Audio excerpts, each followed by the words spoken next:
Yesterday, I found out that this agent negotiated a 10% commission with an investor. That could be upwards of $137,000 in commission. My name's Christina Smith. I'm a realtor in Southern California, and I specialize in complex real estate. Have you ever heard of stacking the commission? This is something that I don't think a lot of homeowners are aware of, especially those that have inherited a property or have a distressed property, meaning it needs to sell to a cash investor due to the condition.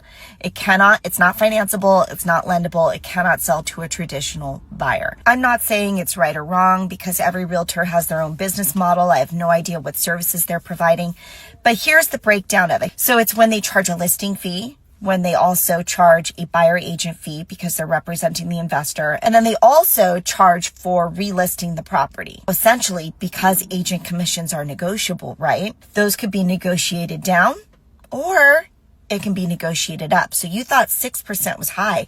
This agent negotiated a 10% commission, 5% on the sale, 5% relist. You do the math. Let's say this home gets purchased for $800,000 and they're getting 5%. And then they're relisting the property for $1.3 million and they're getting 5%. Then that investor also has to factor in paying between 2 and 2.5% to a buyer's agent, because at $1.3 million, that buyer most likely has a realtor and that realtor is bringing an offer and they're going to ask for 2 to 2.5% commission. Where do you think that money comes from? It doesn't come from the sky. Investors do not ignore those kinds of numbers. They factor them in, which means an excessive commission structure can absolutely impact how much an investor is willing to pay for the home. So transparency is really important, because if a homeowner is being strongly encouraged to accept a specific offer and not fully understanding how much compensation is being paid to the agent behind the scenes,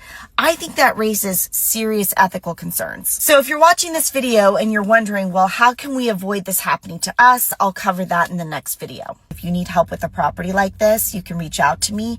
I do not personally stack my commission. I don't believe in it. I don't do it.